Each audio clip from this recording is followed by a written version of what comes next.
Good afternoon everyone. आज हम जो है IMUCT केमिस्ट्री से रिलेटेड ऑलमोस्ट 50 क्वेश्चंस जो हैं वो कवर करने वाले हैं। ठीक है, if you just complete these 50 questions nicely you will be good to go and तुम्हारा पूरा का पूरा रिविजन जो है हो जाएगा, प्रोवाइडेड कि तुमने ये वाले जो क्वेश्चंस है ये मेरे साथ साथ साइड बाय साइड अच्छे से खुद से भी लगाए हैं। ठीक है, सो I guess now we can just start with it, right? Let's just start with it. So यहाँ पे हमारा जो फर्स्ट क्वेश्चन आ जाता है that is chlorine atom differs from chloride ion in number of what? तो number of what यार, ये तो I guess 8th 9th class से ही पढ़ते आ रहे हैं कि जो ये है माइनस है या ये प्लस है। ये माइनस प्लस क्या डिनोट करता है? ये माइनस प्लस बताता है कि ये है एक्सेस ऑफ इलेक्ट्रॉन्स और ये है डेफिसिट ऑफ इलेक्ट्रॉन्स। सो किस चीज़ की बात हो रही है? इलेक्ट्रॉन्स। सो इलेक्ट्रॉन्स। नेक्स्ट क्वेश्चन जो हमारे पास आ जाता है that is mass of atom is constituted mainly by. हमने पढ़ा था कि मास ऑफ एटम जो है वो कॉन्सेंट्रेटेड होता है in the net positive charge present in the centre of the atom. तो नेट पॉजिटिव चार्ज, ये पॉजिटिव चार्ज किससे कॉन्सेंट्रेटेड होता है? न्यूट्रॉन्स प्लस प्रोटॉन्स, है ना। सो ये वाला जो है ये हमारा न्यूट्रॉन्स और प्रोटॉन्स, बिल्कुल सही आंसर हो जाएगा। Let's move further. Next question जो है हमारे पास आ जाता है दैट इज थर्ड क्वेश्चन। इस क्वेश्चन में इन्होंने हमसे बोल दिया कि एक एटम है उसमें 26 इलेक्ट्रॉन्स है, एटॉमिक मास कितना है हमारा? 56 है। ठीक है, तो न्यूट्रॉन्स बताने हैं। ऐसे हम डिनोट करते थे, ये हमारा 56 होता था, ये हमारा 26 होता था। यहाँ पे हम लिखते थे इलेक्ट्रॉन्स क्या होता है? एटॉमिक नंबर, है ना। तो एटॉमिक नंबर नीचे आ गया, ये हमारा ऊपर आ गया। तो हम इसमें क्या करते थे? इन दोनों को माइनस कर देते थे, तो माइनस करके हमारे पास क्या आएगा? 30 आ जाएगा। तो 30 आ गया, ये हमारा न्यूट्रॉन्स हो गए। ये फॉर्मूला आप लोगों ने पढ़ा होगा अगेन। ठीक है, नेक्स्ट इन्होंने हमसे पूछ लिया है which one of the following constitutes a group of iso electronic species. For all those who don't know, iso का मतलब होता है सेम, इलेक्ट्रॉनिक का मतलब होता है इलेक्ट्रॉन्स। सो आइसो इलेक्ट्रॉनिक स्पीशीज मतलब वो स्पीशीज जिसमें सेम नंबर ऑफ इलेक्ट्रॉन्स है, भले ही जो एलिमेंट्स है वो डिफरेंट हो, उनके ऊपर का चार्ज डिफरेंट हो, पर वो चार्ज से अगर तुम्हारे नंबर ऑफ इलेक्ट्रॉन सेम बन जा रहे हैं, इसका मतलब वो तुम्हारी कौन सी स्पीशी है? आइसो इलेक्ट्रॉनिक स्पीशी है। तो अब तुम ये देखो, नाइट्रोजन है, नाइट्रोजन के सिर पे 2- है। अब ये देख के पता चल रहा है कि यहाँ पे कुछ तो गलती है। ठीक है, ये गलती मैं कॉमेंट सेक्शन में एक्सपेक्ट कर रही हूँ कि तुम लोग बताओगे इसमें से क्या होना चाहिए। इफ़ नॉट, मैं खुद भी बताने वाली हूँ। ठीक है, इसमें क्या है कि एक्चुअली ना देखो यहाँ पे n है, n हमारा क्या होता है? n हमारा 7 होता है। तो 7 में अगर मैं यहाँ -2 का मतलब 7 + 2 इलेक्ट्रॉन्स, ठीक है, यानी कि कितना हो गया? 9 हो गया। ठीक है, फिर उसके बाद Cn है। Cn को अगर मैं देखूँ तो कार्बन अपना कितना होता है? कार्बन अपना 6 होता है। ठीक है, और ये कितना है? नाइट्रोजन अपना 7 है, और इसके बाद यहाँ पे कितना है? +1 है। तो 6 + 7 7 14 हो गया। ठीक है, तो ये 14 है। तो देख के ही पता चल रहा है ये तो हो नहीं सकता, ये 9 और 14 सेम नहीं हो सकता ना। तो ये वाली चीज़ गलत हो गई। तुम लोग ये बेसिकली इसमें मोटा कॉन्सेप्ट की बात क्या है, क्वेश्चन को अगर तुम छोड़ भी दो तो क्वेश्चन का तो मैं आंसर तुम्हें कमेंट्स में बता दूंगी। ठीक है, अगर तुम इसको छोड़ भी दो तो तुम्हें ये चीज़ पता होनी चाहिए, आइसो इलेक्ट्रॉनिक स्पीशी का मतलब होता है वो स्पीशी जिसमें सेम नंबर ऑफ इलेक्ट्रॉन्स हो, भले 4 लिए हो एलिमेंट, 5 लिए हो, जितने भी लिए हो। ठीक है, जैसे कि अगर मैं एग्जांपल दूं, मान लो हमारे पास ये होते हैं ना, Na होता है, Al होता है, Mg होता है। ठीक है, Na कितना होता है? 11। ये कितना होता है? 12। ठीक है, ये कितना होता है? 13। ठीक है, तो अगर मुझे इन तीनों को 10-10-10 बनाना है तो मैं कैसे बनाऊंगी? 10-10-10। या फिर इन तीनों को मुझे 12 बनाना है तो मैं क्या करूँगी? इसमें से मैं एक इलेक्ट्रॉन जो है निकाल दूंगी, इसमें मैं क्या कर दूंगी? एक इलेक्ट्रॉन प्लस कर दूंगी। तो ये जो है, ये वाली जो स्पीशी तुम्हें नजर आ रही है, this species is called iso electronic species.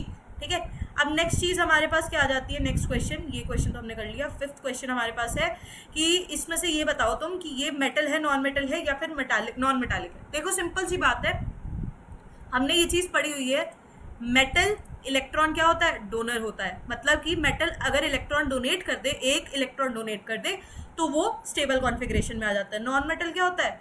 Non metal is electron receiver या फिर एक्सेप्टर। ठीक है, तो ये अगर इलेक्ट्रॉन्स को एक्सेप्ट कर लेता है तो ये एक्सेप्ट करके स्टेबल कॉन्फ़िगरेशन हासिल करता है। यहाँ पे तुम्हें दिख रहा है कि डी सिर्फ एक इलेक्ट्रॉन से डेफिशिट है, ठीक है, अगर ये एक इलेक्ट्रॉन एक्सेप्ट कर लेगा तो ये क्या हो जाएगा, स्टेबल कॉन्फ़िगरेशन में आ जाएगा, फुल्ली फिल्ड कॉन्फ़िगरेशन में आ जाएगा। तो इसका मतलब ये क्या हो गया, नॉन मेटल हो गया। नेक्स्ट हमारे पास क्या आ जाता है, नेक्स्ट इन्होंने पूछ रखा है in the given shell order of screening effect.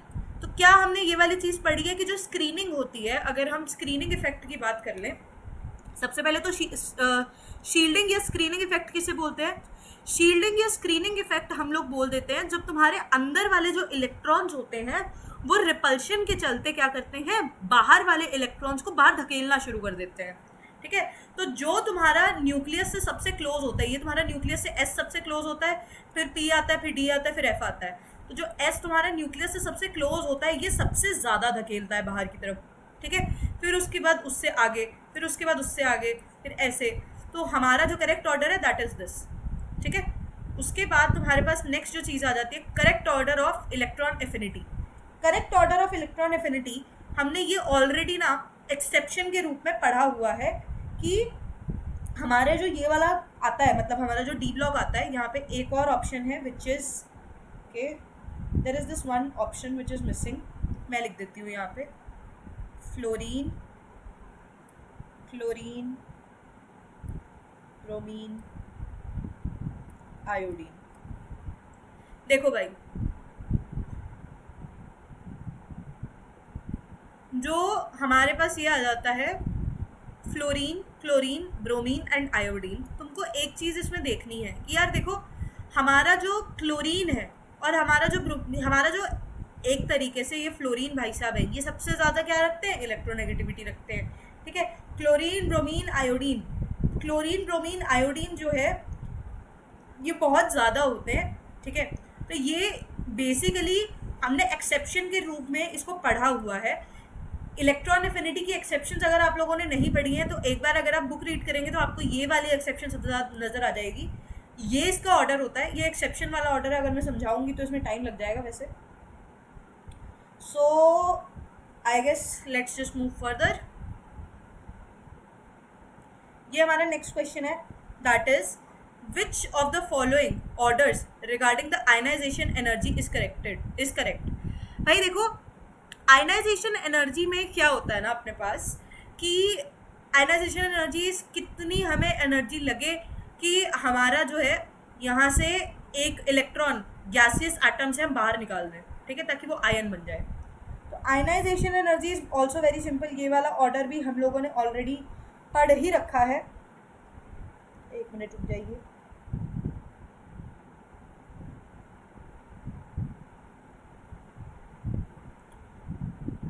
Yes, so I was saying कि यहाँ पे which of the following orders regarding ionisation energy is correct. अब देखो हमारे पास क्या होता है, हमारे पास ऐसे जब हम पेरियोडिक टेबल में जाते हैं तो ये होता है ना BBC न्यूज़ ऑन फ्राइडे, इस टाइप से आता है ना। तो ये जो हमारे पास आता है CNOF में जितनी ज़्यादा हमारी कॉन्फ़िगरेशन स्टेबल होगी उतना ही ज़्यादा हमें दिक्कत होगी, उतनी ही ज़्यादा आयनाइजेशन हमें लगेगी energy to take out the electron, है ना। तो वेरी सिंपल। अब देखो भाई, C जो है हमारा, C कितना, 7, फिर ये 8, फिर ये 9, है ना। तो 7, 8, 9, हमको एक चीज़ पता है कि फॉर श्योर फ्लोरीन की तो बहुत ज़्यादा होने वाली है, क्योंकि इसमें एक इलेक्ट्रॉन हमने डाला नहीं कि ये स्टेबल कॉन्फ़िगरेशन अचीव कर जाएगा। तो फ्लोरीन की तो बहुत ज़्यादा होने वाली है, तो या तो ये वाला ऑप्शन होगा या ये वाला ऑप्शन होगा, ठीक है। सो इन्हीं दोनों ऑप्शंस में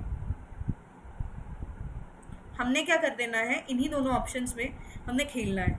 इसके बाद अगर हम ऑक्सीजन और नाइट्रोजन की बात देखें तो ऑक्सीजन और नाइट्रोजन में क्या है, ये है हमारा 2 कितना 2 5 2 5 इज व्हाट, अगर मैं इसको तोड़ के लिखूं तो ये हमारा, एक मिनट रुक जाइए गाइस, ये तो हमारा, ये चीज़ तो हमें क्लियर है ना कि यार अगर हम फ्लोरीन में तो एक इलेक्ट्रॉन डालें तो ये तो स्टेबल कॉन्फ़िगरेशन अचीव कर जाएगा, इस चक्कर में फ्लोरीन का तो होगा ज़्यादा, ठीक है। अब अगर मैं ऑक्सीजन और नाइट्रोजन की बात कर रही हूँ तो ऑक्सीजन हमारा होता है 7, तो 7 का मतलब 1s2 2s2 4 हो गए, फिर उसके बाद 2p कितना 3, है ना, ऐसे ही अचीव होगा 1:2 2:2 2p3। फिर उसके बाद अगर मैं ऑक्सीजन की बात कर लूँ, ऑक्सीजन क्या होता है 8 होता है। ऑक्सीजन होता है, यहाँ लिख लेते हैं इसको, थोड़ा हम यहाँ लिख लेते हैं 1:2 2:2, ठीक है, 2p कितना 4। तो ये तो स्टेबल कॉन्फ़िगरेशन से एक ज़्यादा है, बट ये तो बहुत स्टेबल है, half filled configuration. So definitely this is going to be more and this is going to be more, so this option is correct, ठीक है। नेक्स्ट हम आगे चल जाते हैं। Next is 9th question. 9th question में क्या आ जाता है, बॉन्ड ऑर्डर बताना है। Bond order in ion is, कौन सा आयन, मिस प्रिंटिंग है हमारे पीपीजी वाले भैया जी जो है, हमारे पीपीजी वाले भैया ने लगता है थोड़ा सा कुछ वो अपनी के साथ होंगे, शायद वो भूल गए, गन्ने खा रहे होंगे, कोई नहीं। तो इसमें कोई सा भी बॉन्ड ऑर्डर अगर हमें किसी भी आयन का निकालना होता है तो उसके नंबर ऑफ बॉन्ड से हम पता करते हैं। इसका एक टेबल टाइप्स आता है। अगर आप लोगों को ये नहीं आता, तो मैंने इसकी ऐप पे क्लास ली थी, ठीक है। तो आप लोगों को, अगर तो आप लोग ऐप में एनरोल्ड हैं तो बहुत अच्छी बात है, नहीं एनरोल्ड है तो फिर इसका एक नॉर्मल सा ट्रिक आता है, आप लोग ट्रिक देखिए, आपको समझ में आ जाएगा। Comment down below if you want the link, ठीक है। उसके बाद next is unusually high boiling point of water is a result of. ये वाली चीज़ ना हम सोल्यूशन में पढ़ते हैं। अगर तुम ये वाली सिंपल सी चीज़ देखो, अगर तुम्हारे पास जो भी मतलब कि तुम्हारा वेपर प्रेशर है, हमने ये पढ़ा है ना कि यार ये चेंज जो होता है ना, ये सारा किसकी वजह से होता है, एनवीएस की वजह से होता है, नॉन वॉलेटाइल सल्यूट। तो नॉन वॉलेटाइल सल्यूट के जैसे ही इसमें भर्ती होती है, साथ ही में क्या होता है कि इसके अंदर ये खुद को तो मेल्ट नहीं करा पाता, तो हमारी डेफिनेशन होती है बॉइलिंग पॉइंट की, कि जब हमारा वेपर प्रेशर जो है वो बाहरी प्रेशर, एक्सटर्नल प्रेशर के बराबर हो जाए, तो हम बोल देते हैं कि ये जो है बेसिकली हमारा बॉइलिंग पॉइंट अचीव हो गया है, ठीक है। तो अगर हम एनवीएस डाल देते हैं, एनवीएस के डालने से क्या है, ये स्पेस ऑक्यूपाई कर लेता है, जिसके चक्कर में क्या हो जाता है, हमारा ये मेल्ट तो होता नहीं है, तो उसके चक्कर में हमें बहुत ज़्यादा बॉइलिंग पॉइंट देना पड़ता है। ये सोल्यूशन का हमारा एक वो हो गया, क्विक रिकैप हो गया। यहाँ पे अगर मैं ऑप्शंस की तरफ देख लूँ तो बेसिकली यहाँ इन्होंने एक तो दिया हुआ इंटरमोलिकुलर एच बॉन्डिंग, ये फलाना ढिमकाना। अगर मैं ऑप्शंस की मानूँ, ये मैंने सोल्यूशंस वाला बता दिया, चलो ये तुम्हारी रिवीजन हो गई, मैंने देखा नहीं। ये वाली गलती आपने पेपर में बिल्कुल नहीं करनी, आपने बेमतलब से अपने वो नहीं लगाने, ठीक है, कि यार कौन सा तो कॉन्सेप्ट लगा लें। जो कॉन्सेप्ट आपको दिया रहेगा अपना वही कॉन्सेप्ट इसमें अप्लाई करें। ये देखो इंटरमोलिकुलर हाइड्रोजन बॉन्डिंग, तो मैंने जब पढ़ाया है बैच में केमिस्ट्री की क्लासेस में, जो लोग IMUCET वाले बैच से होंगे या मुझसे पढ़े होंगे, उनको इस चीज़ में कोई दिक्कत नहीं आ रही होगी। ये वाली चीज़ यार तुम लोग को पता ही है कि हम ओसी में जब भी बात करते हैं ना, तो हम हाइड्रोजन बॉन्डिंग की ही बात करते हैं, ठीक है। So it is what intermolecular H bonding, ठीक है। क्यों? क्योंकि एच बॉन्डिंग बहुत स्ट्रॉन्ग होती है, स्टेबल होती है, तो उसको तोड़ने में टाइम लगता है। उसके बाद which one of the following has one unpaired electron. चलिए जी, KO2। देखो भाई, अनपेयर्ड इलेक्ट्रॉन हमें कैसे पता चलेगा कि भाई अनपेयर्ड इलेक्ट्रॉन है? हमें इसको बनाना पड़ेगा जी स्ट्रक्चर। हमें ये वाली चीज़ पता है, पहले तो हम K बनाते हैं। हमें पता है ये होता है ना ली ना की, है ना, ली ना की रब से फरियाद, ये हम लोगों ने सबने पढ़ रखा है ना।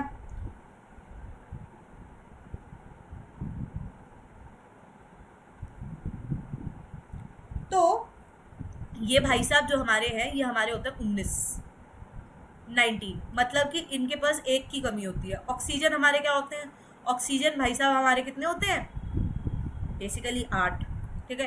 तो ये 9 और 8, अब हमें इनको मिलाना है। हम कैसे बनाएंगे, ऑक्सीजन का पहले तो बना लो। ऑक्सीजन जो है ये अपना 8 को तोड़े तो अपना क्या हो जाएगा, 2 6 हो जाएगा, मतलब कि इसके बाहर है हमारे पास 6 इलेक्ट्रॉन्स, ठीक है। यहाँ पे भी ऐसे ही मैंने कर लिया। अगर मैं K को देखूँ तो K हमारे भाई साहब जो हैं, K है 19, तो पहले तो 10 हमारे और कंप्लीट हो गए। फिर उसके बाद अपने पास क्या है, 2s2 2p कितना, ये 2 कंप्लीट हो गए, और साथ में 19 है ना अपने पास, तो 7 बचे। तो इसमें 6 हो सकते हैं, तो इसमें 6 कंप्लीट हो गए। और फिर उसके बाद सॉरी यहाँ पे 2p नहीं आएगा,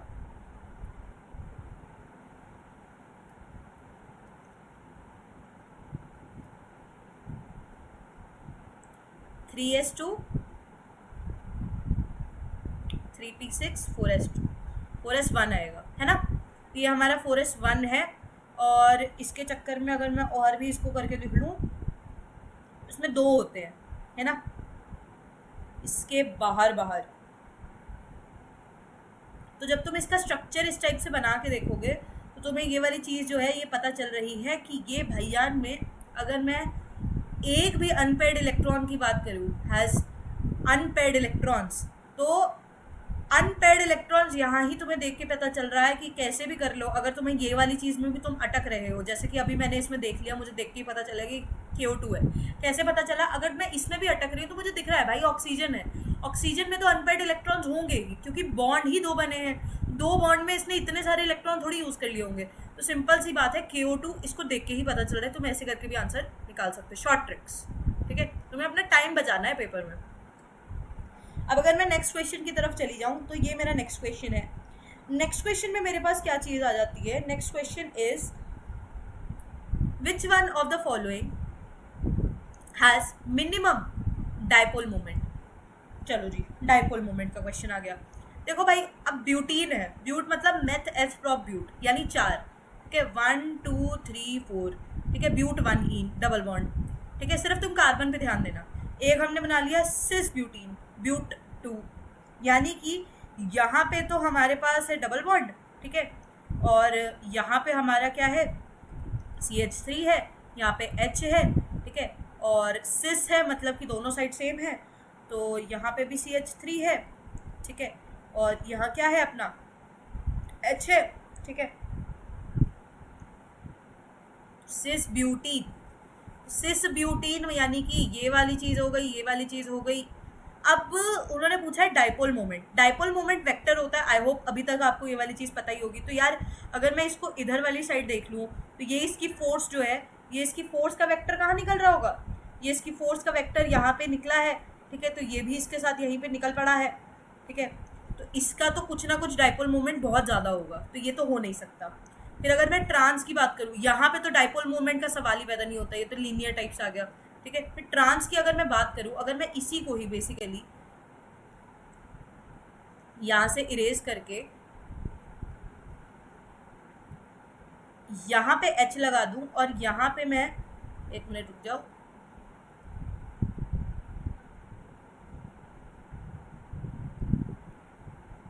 CH3 ये मैंने लगा दिया, ठीक है। तो सिंपल है ना यार, इसका ऊपर जाएगा फोर्स जो भी बना होगा, इसका फोर्स नीचे जाएगा, तो एक दूसरे को कैंसिल आउट कर देंगे। तो यहाँ पे म्यू जो है ना वो अप्रोक्सीमेटली इक्वल टू 0 हो जाएगा। तो मिनिमम किस में आ गया? ट्रांस वाले स्ट्रक्चर में आ गया, ठीक है। नेक्स्ट अगर मैं चली जाऊँ, नेक्स्ट मेरे पास क्या आ जाता है? नेक्स्ट मेरे पास क्वेश्चन आ गया कि Q is equals to minus of work done is true for which of the processes. यार सिंपल सी बात है, हमारे पास ना ये वाली इक्वेशन होती है, जो first equation of thermodynamics, first law of thermodynamics होता है कि हमारा Q जो है, मतलब हमारे जितना भी हमने हमारी एनर्जी हीट है ना, वो हमारी पूरी की पूरी हीट किसके बराबर होती है? जितना हमने वर्क डन किया होता है प्लस वर्क डन के साथ साथ जितनी हमारी एनर्जी निकली होती है ना। ये वाली चीज़ हमने ऑलरेडी पढ़ रखी है। इसमें ना एक ऑप्शन मिसिंग है, पीपीसी वाले भैया को लगता है धमकाना पड़ेगा, पीपीसी वाले भैया काम नहीं कर रहे हैं ढंग से। इसके साथ आएगा आइसोथर्मल। तो अब देखो भाई, जिसमें टेम्परेचर कांस्टेंट हो गया, टेम्परेचर कांस्टेंट होने का डायरेक्ट मतलब क्या होता है कि हमारा यहाँ पे काम, मतलब ये तो प्रोसेसेस के बेसिक्स है एकदम। एडियाबैटिक में क्या होता है? एडियाबैटिक में तुम्हारा ये हीट एक्सचेंज कांस्टेंट हो जाता है, तो एडियाबैटिक तो होने से रहा, ठीक है। साइक्लिक में क्या होता है? साइक्लिक का तो फंडा ही बिल्कुल अलग होता है। साइक्लिक का फंडा ये होता है कि जहाँ से शुरू किया काम वहीं पे आके रख रहा है, ठीक है, तो ये तो हो नहीं सकता। इसमें तो वर्क डन होता ही नहीं है, वर्क डन बराबर तो 0 होता है। क्यों? क्योंकि हमारे पास क्या होता है? डेल्टा PV, ठीक है, और V जो है आइसोकोरिक मतलब डेल्टा V कांस्टेंट, तो ये तो हो ही नहीं सकता, ठीक है। तो हमारा क्या बचा? आइसोथर्मल। नेक्स्ट क्वेश्चन हमारे पास आ जाता है। Next question is which one of the following, sorry, for a cyclic process उन्होंने पूछा है क्या होता है। अब भी जस्ट मैंने बताया कि साइक्लिक में हमारा क्या चला जाता है, साइक्लिक में हम जहाँ से शुरू करते हैं वहीं से खत्म होता है। इसका मतलब जो इंटरनल एनर्जी होती है ना साइक्लिक की इंटरनल एनर्जी 0 रहती है, ठीक है। सो ये वाली चीज़ you need to know. Next जो हमारे पास क्वेश्चन आ जाता है that is work done when 1 mole of the gas expands from 5 litre to 20 litre at constant pressure of 1 atm is 1 atmosphere. तो अब इसमें क्या चीज़ है, इसमें इन्होंने बोल दिया है तुमको वर्क डन बताना है। तो वैसे ये भी बहुत इजी है, मैंने PV ये वाला फार्मूला अभी बताया ना, तो ये वाले फार्मूला को लगाना है हमने। और अगर मैं इस फार्मूला को इस क्वेश्चन में लगाऊं, पहले तो हमने चेंज देखना है यहाँ पे। तो अगर मैं यहाँ पे चेंज देख लूँ, मेरा कितना चेंज आएगा यहाँ पे, इन दोनों में कितना चेंज है, इन दोनों में चेंज है कितने का, 15 का चेंज है इसमें, ठीक है। और ये कितना है, हमें प्रेशर दिया हुआ है 1 एटमॉस्फेयर, है ना। तो 1 एटमॉस्फेयर हमें प्रेशर दिया हुआ है और ये दिया हुआ है, एंड हमें पता है कि सारे जितने भी साइन कन्वेंशन होते हैं इसमें उल्टे आता है। तो हमारे इसका आंसर कितना हो जाएगा, -15 लीटर एटमॉस्फेयर, ठीक है। उसके बाद नेक्स्ट चीज़ जो हमारे पास आ जाती है दैट इज, अगेन इन्होंने आंसर यहाँ पे गायब किया हुआ है भाई साहब।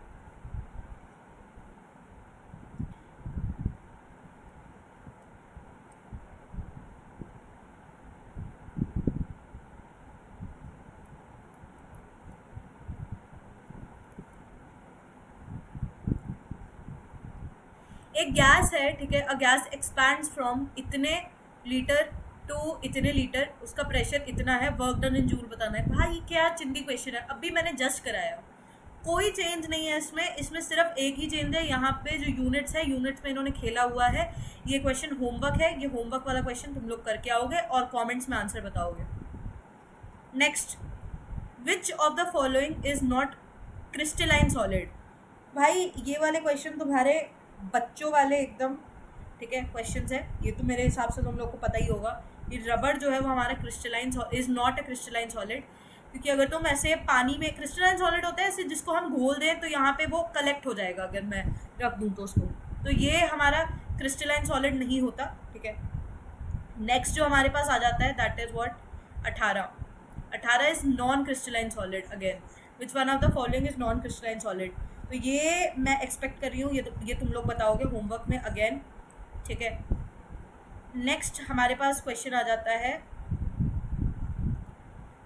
अमॉर्फस सॉलिड्स पोजेसेस व्हाट, ठीक है। तो ये हमें क्वेश्चन दिया हुआ है, again this is a very conceptual question, ये सब मैंने अपनी क्लासेस में बता रखा है। अमॉर्फस सॉलिड होते हैं जिनके शार्प मेल्टिंग पॉइंट्स होते हैं, ये आना चाहिए, ये बुक्स में तुम्हारे नॉर्मल ही दिया हुआ है।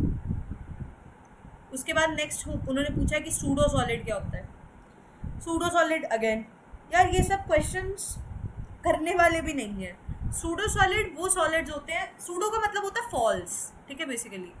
तो pseudo solids are false solids, ठीक है।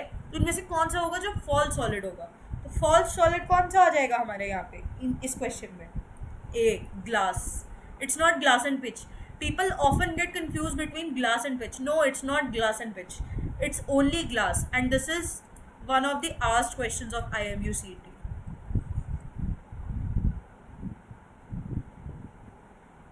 Next, molarity of pure water, ठीक है। तो मोलारिटी ऑफ प्योर वाटर, अब मोलारिटी हम क्या बोलते हैं, number of moles per unit volume, ठीक है। तो number of moles per unit volume तुम लोग को बताना होता है, तो तुम्हें बेसिकली इसमें नंबर ऑफ मोल्स ही तो कैलकुलेट करने हैं, इसमें कौन सा पहाड़ है तोड़ने जैसा, तुम आई गेस ये खुद से कर सकते हो। इसमें थोड़ी सी इन्फॉर्मेशन मिसिंग है, इन्होंने तुम्हें वॉल्यूम नहीं बताया है, ठीक है। बट अगर तुम बेसिक कॉन्सेप्ट की बात करो तो बेसिक कॉन्सेप्ट यही है। तुम्हें ये जो इस, देखो मेरा क्वेश्चन कराने का तुम्हें मोटिव ये है कि तुम्हें कॉन्सेप्ट सारे रिवाइज हो जाएं। क्वेश्चंस कौन सा यही वाला सेम उठ के आने वाला है, इट्स नॉट दैट फैक्ट। ये वाली चीज़ तुमको पता होनी चाहिए, ठीक है। तो ये मोलारिटी का नॉर्मल फॉर्मूला है। इनफैक्ट जितने कॉन्सेंट्रेशन टर्म्स है ना, यहाँ मैंने अगर मोलारिटी कराया है तो तुम्हारा ये फर्ज बनता है कि तुम साथ में मोलालिटी, ठीक है, नॉर्मेलिटी, फॉर्मेलिटी, ये जितने टर्म्स है कॉन्सेंट्रेशन वाले, ये सारे टर्म्स तुम खुद से रिवाइज करो. Next, osmotic pressure is given us. भाई ये तो करते ही है ना, ये पाई होता है. पाई क्या होता है? Pi C R T, pi is equal to C R T, ये सब करते हैं हम, है ना, सी आर टी. और सी ये क्या होता है? Osmotic pressure. तो अगर इसको मैं P V is equal to N R T से कंपेयर करूँ तो सी क्या है? कॉन्सेंट्रेशन टर्म, मतलब कि इसको मैं इसके नीचे डिवाइड कर दूँ, यही होगा, है ना. इसका मतलब क्या हो गया? सी, ये एम बेसिकली क्या है? ये है मोलैरिटी. ठीक है, तो molarity is nothing but a concentration term and that is what we are referring to, number of moles per unit volume, तो मोलैरिटी, सो एमआरटी. ठीक है, very simple question. Plant cell will shrink when it is placed. ये मत सोचना, ये question बहुत easy है भाईजान. ऐसे ही क्वेश्चन आते हैं IMUCET के पेपर में, और ऐसे ही क्वेश्चन बच्चे गलत करके आते हैं. ठीक है, क्योंकि उन लोगों ने हाई फाई पूरा पढ़ रखा होता है पर उनको बेसिक्स नहीं आते होते, तो ये बेसिक्स आने चाहिए. ठीक है, सो उन्होंने पूछा है कि plant cell will shrink when placed in. ये भी तुम लोगों ने 8वीं 9वीं में बहुत बार पढ़ा होगा, इसको एक्सप्लेन करने की भी कोई ज़रूरत नहीं है. हाइपरटोनिक, हाइपोटोनिक और हाइपरटोनिक सोल्यूशन तुम लोग को पता होगा, है ना, तो it is hypertonic. Next is molar elevation constant is the ratio of boiling point to what. Molar elevation constant कौन सा होता है? Kb. Kb is our molar elevation constant. उन्होंने पूछा है कि Kb जो है वो क्या होता है. हम ये लिखते हैं ना, delta TB is equals to KBM, है ना. तो इन्होंने हमसे पूछा है कि ये जो हमारा क्या कहते हैं मोलर एलिवेशन कांस्टेंट है, ये elevation, ratio of elevation of boiling point, ये एलिवेशन ऑफ बॉइलिंग पॉइंट इस टू क्या होता है? इस टू स्मॉल है, मोलालिटी. Normal question. ठीक है, फिर उसके बाद उन्होंने हमसे पूछ लिया है नेक्स्ट क्वेश्चन में कि क्रिटिकल टेम्परेचर जो है इतना इतना हमें दिया हुआ है, कौन सा ग्लास जो है, कौन सी गैस जो है वो लिक्विफाइड जल्दी हो रही है. तो क्रिटिकल टेम्परेचर, ये भी तुम लोगों ने 11वीं में पढ़ रखा होगा कि क्रिटिकल टेम्परेचर तुम्हारा कौन सा होता है. ठीक है, तो ये भी फैक्ट बेस्ड क्वेश्चन है. ठीक है, इसमें भी कुछ खास नहीं है. तो इसका डायरेक्ट आंसर जो है दैट इज ए. ठीक है, बाय ए, क्योंकि यहाँ पे तुमको ए देख के क्या पता चल रहा है? देखो 10, 15 सबसे ज़्यादा इसमें जो होगा जिसका क्रिटिकल टेम्परेचर, ऑब्वियसली वही सबसे पहले जो है लिक्विफाई हो जाएगा. ठीक है, उसका मतलब ही ये होता है क्रिटिकल टेम्परेचर का. ठीक है, तो सबसे पहले ये जो है लिक्विफाई हो जाएगा हमारा ए. आगे बढ़ जाते हैं. नेक्स्ट हमारा क्वेश्चन जो है दैट इज 26 क्वेश्चन. 26 क्वेश्चन में हमसे क्या बोल दिया गया है कि ए एंड बी जो है are the van der Waals gas constants of फलाना फलाना क्लोरीन. ठीक है, is more easily liquefied than ethane because. तो क्लोरीन इथेन से जल्दी लिक्विफाई क्यों हो जाती है? ठीक है, तो एक मिनट रुक जाइए, कहाँ है हमारा ये भाईजान ने ऑप्शन क्यों गायब किए, मैं ये जानना चाहती हूँ. सारे ही ऑप्शन गायब कर दिए.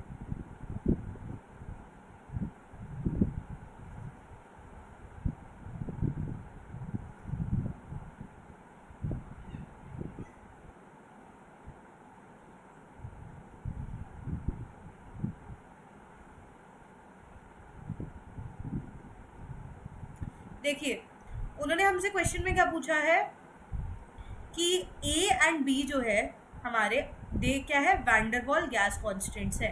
ठीक है, सो हमारे पास ये दोनों गैस कॉन्स्टेंट्स आ गए. अब उन्होंने हमें बोल दिया जी कि क्लोरीन जो है ना is more easily liquefied than what? Ethane because. तो उन्होंने हमें इन दोनों के गैस कॉन्स्टेंट दे दिया और पूछ लिया कि क्यों. वैसे तो इसका डायरेक्ट एक कॉन्सेप्ट रहता है. ठीक है, सो ये क्या हो जाएगा? A for chlorine greater than A for C2H6 but B. ठीक है, इसका ये होना चाहिए. ठीक है, ऐसा क्यों बताती हूँ. देखो भाई, गैस कॉन्स्टेंट्स जो होते हैं ना, गैस कॉन्स्टेंट्स, अब इन्होंने 2 गैस कॉन्स्टेंट्स गिवन कर दिए for gases. Each of the gases there are 2 gas constants. उन्होंने बोल दिया कि क्लोरीन जो है, क्लोरीन हमारा जल्दी लिक्विफाई होता है. तो फिर इनमें से कौन सी स्टेटमेंट ट्रू होनी चाहिए? तो सिंपल सी बात है, अगर दोनों जल्दी जल्दी जो है हमारे मेल्ट हो रहे हैं, लिक्विफाई हो रहे हैं, तो लिक्विफिकेशन के केस में हम ये बोल देंगे कि अगर ये जल्दी मेल्ट हो रहा है, अभी हमने पढ़ा ना, तो ए का जो गैस कॉन्स्टेंट होगा that will be greater than B. ठीक है, now next thing is molecular velocity of the gas. So molecular velocity of the gas जो होता है ये भी बहुत ही सिंपल सा क्वेश्चन है, नथिंग मच इट हैज़. ठीक है, इसमें क्या है, इसमें उन्होंने बोला है कि molecular velocity of the gas जो है वो क्या होनी चाहिए.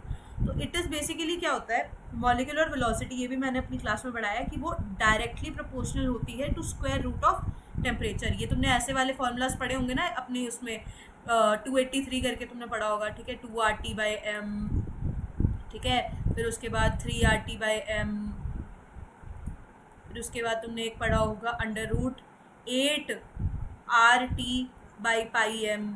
ठीक है, तो इसमें तुम सब में एक चीज़ देख सकते हो कि ये जो मॉलिक्यूलर वेलोसिटीज दे रखी हैं ये 3 टाइप की होती हैं, आरएमएस, एवरेज और दूसरी वाली, है ना. तो ये जितनी भी टाइप की, मोस्ट प्रोबेबल वाली, तो जितनी भी टाइप की वेलोसिटी होती है ये सभी के फॉर्मूला में क्या हो रहा है, √T के डायरेक्टली प्रोपोर्शनल आ रहा है. ठीक है, so simple, nothing much. Formulas अगर नहीं आते तो फॉर्मूलाज को 50 बार रिवाइज करो, जितनी बार रिवाइज कर सको उतनी बार रिवाइज करो, पर फॉर्मूलाज तुम्हारे टिप्स पे होने चाहिए. ठीक है, नेक्स्ट इज उन्होंने हमसे पूछा कि when R P and M R rate of फलाना फलाना एंड ये, ठीक है, then the ratio of rate of diffusion R A and R B of two gases A and B is given as.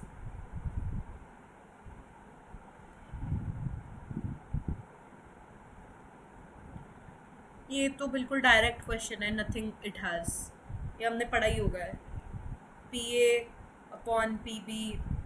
ठीक है, under root formula, nothing at all, just formula, MB/MA, इस type से.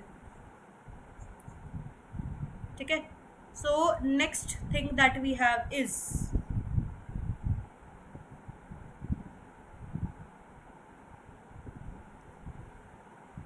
alkali metals lose electrons in.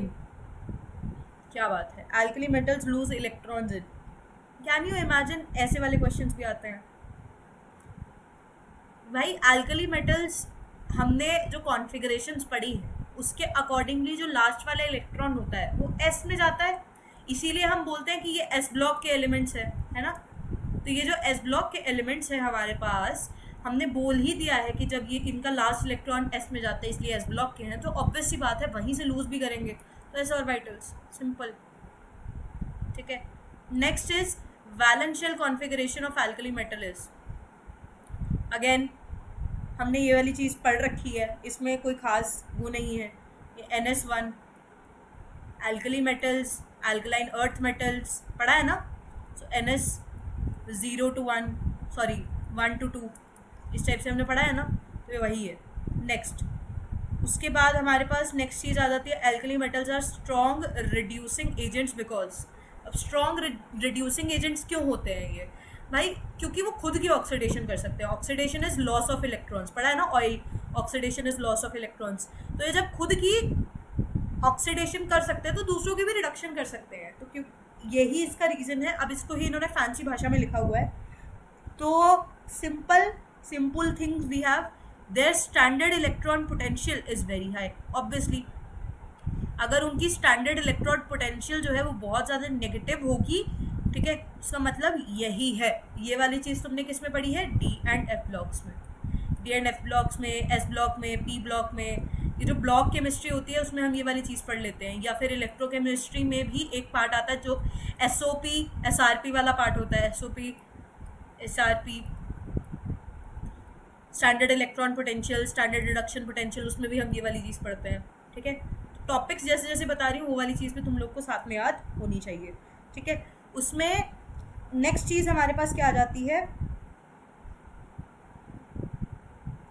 Next चीज़ हमारे पास आ जाती है 32 में, in the कैस्टनर्स process. ठीक है, दिस वेरी इजी. इसमें उन्होंने हमसे बस एनोड पे पूछा है कि एनोड पे क्या बनता है. ठीक है, तो एक्सट्रैक्शन ऑफ सोडियम, हमने ना ये वाली चीज़ पढ़ी है कि किसी भी प्रोसेस में जब हम एक्सट्रैक्शन की बात करते हैं तो हमारी एक्सट्रैक्शन उसी चीज़, जिस चीज़ की एक्सट्रैक्शन होती है वो चीज़ एनोड पे मिलती है. ठीक है, तो ये सोडियम हमारा किस पे मिल रहा है, एक सेकेंड, हाँ, सोडियम हमारा किस पे मिल रहा है, एनोड पे मिल रहा है. नेक्स्ट चीज़ हमारे पास आ जाती है ये फ्लोरस्पार। ये तुमने पढ़ा होगा जो तुम्हारी मेटलर्जी है, मेटलर्जी वाले चैप्टर में उन्होंने पूछा है in the function of fluorspar in the electrolytic reduction of alumina dissolved in fused cryolite is. Again direct question, ठीक है।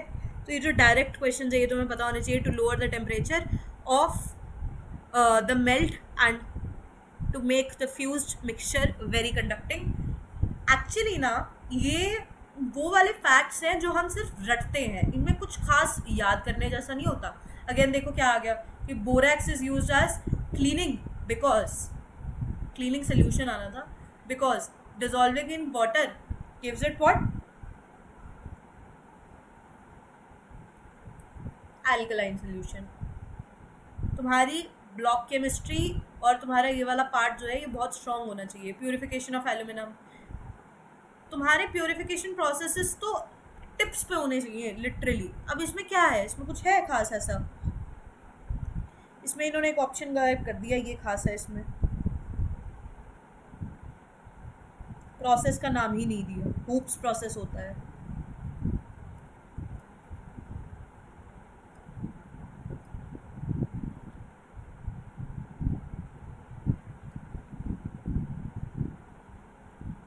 इसमें भी नहीं दिया, Al2O3, ठीक है।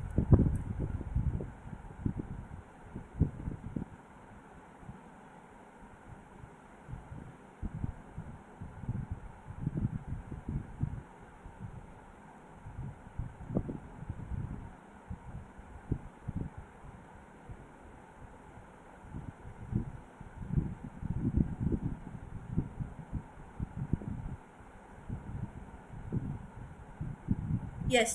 So they have asked in the next question कि heating an aqueous solution of aluminum chloride to dryness will give। अरे यार एल्यूमिनियम क्लोराइड सोल्यूशन है, उसको ड्राइनेस में दिया है तो पानी थोड़ी आएगा, पानी नहीं आना चाहिए ना, ना पानी से रिलेटेड कुछ आना चाहिए। तो नॉर्मल सिंपल सी बात है, एल्यूमिनियम क्लोराइड ही बचेगा, ठीक है। कॉमन सेंस वाले क्वेश्चन। एम्फोटेरिक नहीं है, ये हम 3 एम्फोटेरिक के एग्जाम्पल पढ़ते हैं, ठीक है। तो 3 में से 2 एम्फोटेरिक के एग्जाम्पल तो यहाँ दिए हुए हैं, तो जो बचा है उन्हीं दोनों में से कुछ ना कुछ होना चाहिए, है ना। तो ये एक चीज़ Zn, ये ना मतलब ऐसी चीज़ है जो सब लोग गलत ही करते हैं हमेशा। नॉट एम्फोटेरिक उन्होंने ही हमसे यहाँ पे पूछा हुआ है, ठीक है। And Zn people literally consider it like कि यार Zn Al और एक और तो पड़ा हुआ है तो यही एम्फोटेरिक होते हैं, ठीक है, तो फिर वही होना चाहिए आंसर में, ठीक है। बट ऐसा नहीं होता, दोज आर एलिमेंट्स, ठीक है। यहाँ पे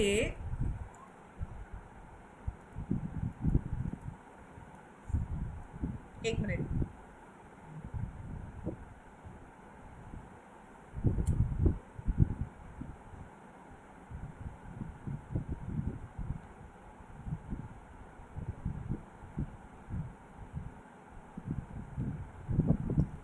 यहाँ पे ये वाली चीज़ तो तुमको मार्क्ड रखनी है कि Al और Zn, Al Zn ये तो ऑलरेडी एम्फोटेरिक ही है, ठीक है, तो ये तो होना नहीं चाहिए। साथ में क्रोमियम भी ऐसा ही आ जाता है। हमारा आंसर क्या बचता है? हमारा आंसर आएगा Fe2O3, ठीक है, because it is what, it is a basic oxide, not a amphoteric oxide. This is amphoteric, this is amphoteric, this is amphoteric, and this is also amphoteric. Next thing that we have is which of the following does not form amalgam। तो भाईजान amalgam होता है किसी भी चीज़ का mercury के साथ mixture, ठीक है, तो ये मरकरी के साथ मिक्सचर नहीं बनाता, ठीक है। इसके रीज़न तुम लोगों ने पढ़े होंगे, तो इसका आंसर है Fe। Next, number of unpaired electrons in ferrous ion.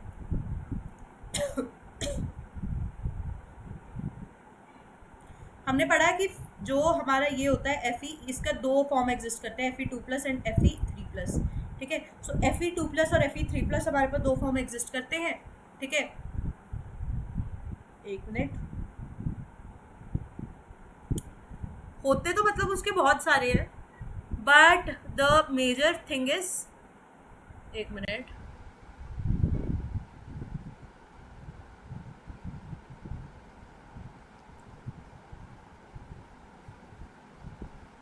ये होता है हमारे पास Fe2+, ठीक है, इसको हम क्या बोलते हैं, फेरस, है ना।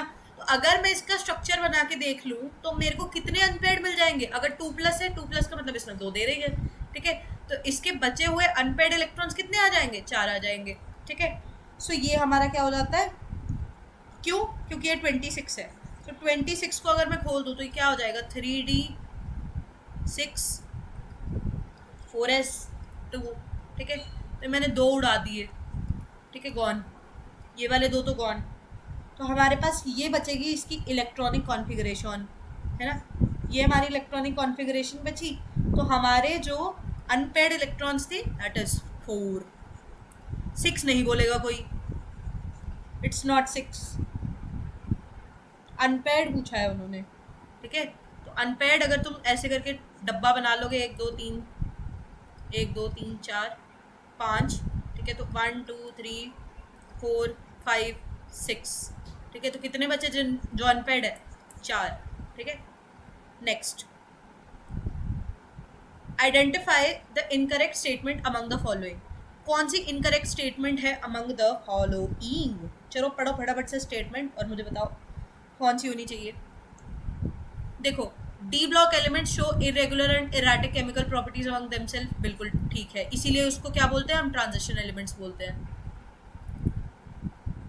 ठीक है। Next, La and Lu have partially filled d orbitals and no other partially filled orbitals, जी ठीक है ये भी। उसके बाद उन्होंने बोल दिया है कि जो केमिस्ट्री है, वाह क्या बात है, फिर से ऑप्शन गायब कर दिए, मुझे इन भाई से मिलना है जिन भाई ने पीपीटी बनाई है। केमिस्ट्री हैज वेरियस, एक second, the chemistry of various lanthanoids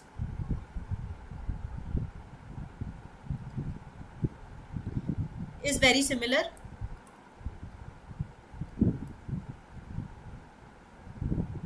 ठीक है, एंड जो D था that is 4f and 5f are equally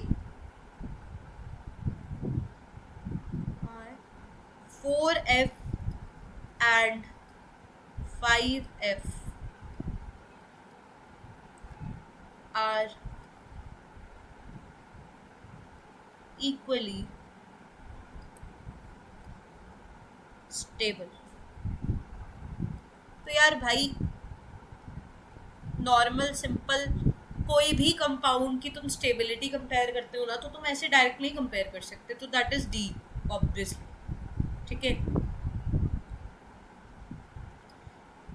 hydrogen can B fused, ठीक है, इसमें क्या दिया हमें, hydrogen can be fuse to form helium, तो hydrogen can be fuse to form helium, ये क्वेश्चन हम लोगों ने बहुत टाइम अपनी 9th-10th में पढ़ा है, ठीक है, उसको हम बहुत ही हाई टेम्परेचर और हाई प्रेशर पे बनाते हैं, क्योंकि इन दोनों को एक साथ लाना is, this is noble gas, ठीक है। सो नोबल गैसेस के साथ अगर हमें किसी भी तरीके से किसी भी चीज़ को रिएक्ट कराना है तो हमें बहुत ही हाई टेम्परेचर प्रेशर की ज़रूरत पड़ती है, ठीक है। बनाना है, किसी के साथ फ्यूज़ कराना है, कुछ भी, ठीक है, तो इसको अगर हमें इसमें लाना है तो we have to make a lot of efforts. Next thing that we have is, एक मिनट रुक जाइए guys, hydrogen can be prepared by mixing steam and water on ethene in the presence of Na and Fe catalyst in the process. क्या बात है, ये वाला processes वाली जो पूरी चीज़ें हैं मेरे हिसाब से आपको आनी तो चाहिए, नहीं आती हैं तो यार एक तो ये साला सारे ऑप्शन उड़ा दिया है भाई, इसको जूते खाने हैं शायद। बॉश प्रोसेस बोलते हैं इसको, boss, this is my process, boss process, this is Bosch process, ठीक है।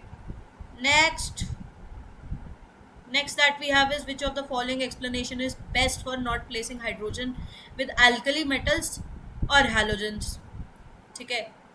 तो इन्होंने हमसे पूछा है ये वाली चीज़,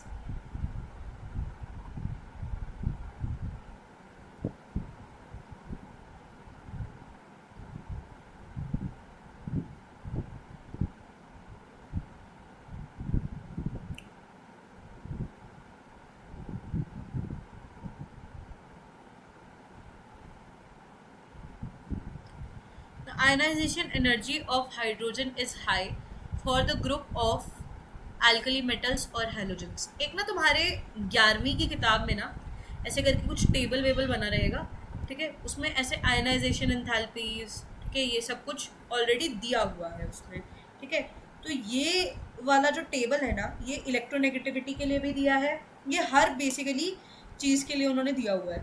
तो तुम्हें ये वाला टेबल बहुत तमीज़ से कर लेना है, because this table, in tables से बहुत क्वेश्चन पूछे जाते हैं, ठीक है। So this should be on your tips, ठीक है, this is my tip that this should be on your tips. क्या बात है, वाटर सिंक, ठीक है।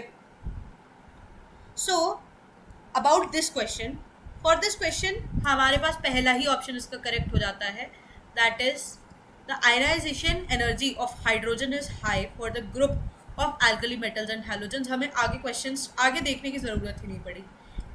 Next is hydrogen is not obtained when zinc reacts with. Zinc को किससे react करा दे कि हाइड्रोजन ना मिले?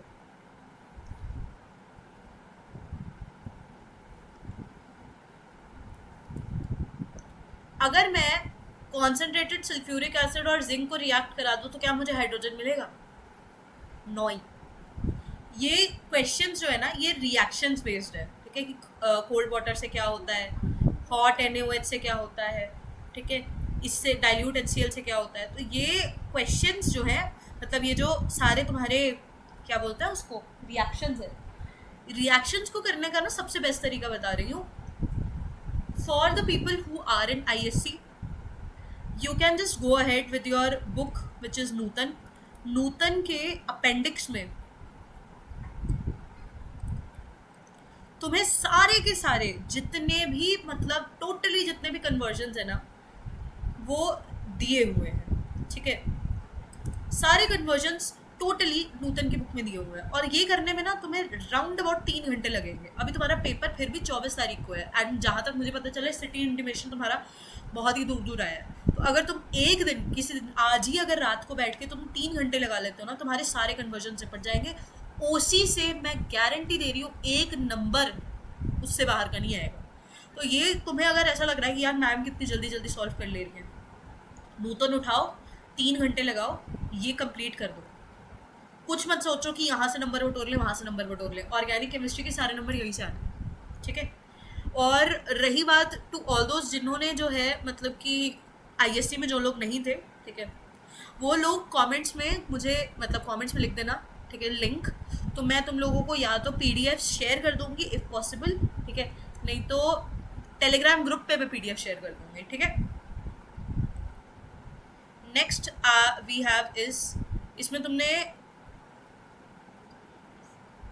This bond is found in, okay भाई 3 बॉन्ड है, तो 3 बॉन्ड तो मेरे हिसाब से तो कोई 10वीं क्लास का बच्चा भी बता देगा कि इथाइन में होते हैं। इथेन में एन का मतलब होता है सिंगल बॉन्ड, इथीन का मतलब होता है डबल बॉन्ड, इथाइन का मतलब होता है ट्रिपल बॉन्ड, है ना। ये तो कोई 10वीं क्लास का बच्चा भी बता देगा। कंपाउंड, इन्होंने पूछा है which compound shows dipole moment, कौन सा कंपाउंड डाइपोल मोमेंट शो करता है। ये तुम लोग होमवर्क में बताओगे, तो ऑलरेडी ये वाला ऐसा एक क्वेश्चन करा चुकी हूँ। Next is compound which shows positive mesomeric effect. Positive mesomeric effect, यार देखो मीजोमेरिक इफेक्ट क्या रहता है तुम्हारा बेसिकली, एक मिनट रुक जाइएगा इस,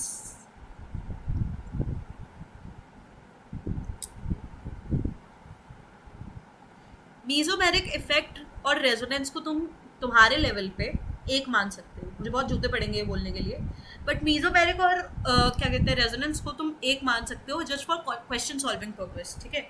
तो अगर मैं उसको एक मान लूँ, तो इन्होंने पूछा है कि एक तरीके से कि रेजोनेंस इनमें से कौन शो कर रहा है, ठीक है। तो रेजोनेंस वही शो कर पाएगा जिसके पास लोन पेयर होंगे, ठीक है, जिसके पास होंगे हमारे P orbitals.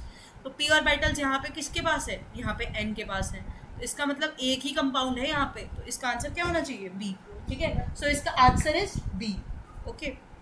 Next that we have is C, next question, that is which of the following is most reactive towards nucleophilic substitution. देखो न्यूक्लियोफिलिक सब्सटीट्यूशन अब तुम ये पूछोगे न्यूक्लियोफिलिक सब्स्टिट्यूशन और ये वाला ये सब इनमें चलता क्या है सिस्टम। भाई एसएन के जो रिएक्शंस होते हैं ना,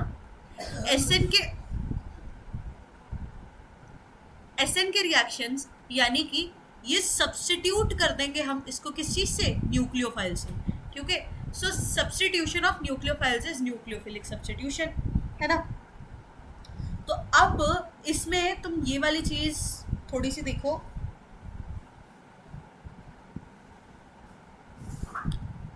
दो मिनट ले लो और ये वाला क्वेश्चन जो है अगर तुम खुद से लगाओ,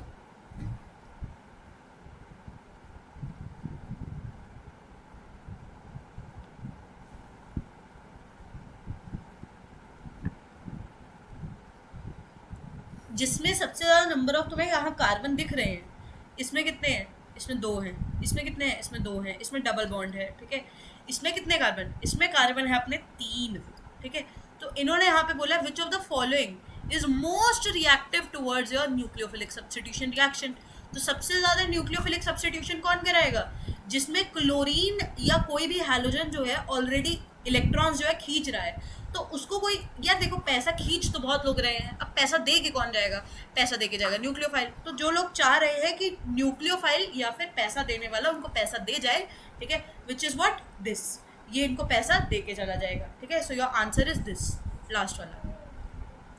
now next our question is in the course of chemical reactions and oxidant. भाई ऑक्सीडेंट क्या करता है, सिंपल सी बात, ये वाला क्वेश्चन मुझे देना तो होमवर्क ही चाहिए, ठीक है। बट ऑक्सीडेंट हमारा क्या करता है, ऑक्सीडेंट इज जो ऑक्सीडेशन करा दे सामने वाले की, ठीक है। तो ऑक्सीडेशन जो सामने वाले की करा रहा है, इसका मतलब वो खुद की क्या कर रहा है, रिडक्शन कर रहा है, ठीक है। तो खुद की रिडक्शन करा रहा है, सामने वाले की ऑक्सीडेशन करा रहा है, इसके मतलब वो क्या कर रहा है, गेन इलेक्ट्रॉन कर रहा है, ठीक है। नेक्स्ट हमारे पास जो लास्ट क्वेश्चन आ जाता है आज का, दैट इज पर manganate ion shows greatest oxidation power, ठीक है। इन पर मैग्नेट आयन सबसे ज्यादा ऑक्सीडेशन किसके साथ शो करेगा। भाई हमारे पास ना ऐसे होता है Mn2+, Mn4+ और 6+, ऐसे करके 3 होते हैं, ये मैंने पढ़ा रखा है क्लास में। सो ये 3 हमारे जो होते हैं, इनमें अगर आपको पता हो, हमारे पास एसिडिक सोल्यूशन जो आता है ना, एसिडिक सोल्यूशन में सबसे ज्यादा ऑक्सीडेशन पावर जो है शो करता है। And with this we are done. Thank you for, देखो स्टडी के स्पेलिंग देखो कितने अच्छे लगे भाईजान, स्टडी होता है, स्टडी, स्टडाइंग, ठीक है। तो thank you for studying. It's the end of today's class. I hope it's not the end of your study session. पढ़ते रहिए, मस्त रहिए, ठीक है।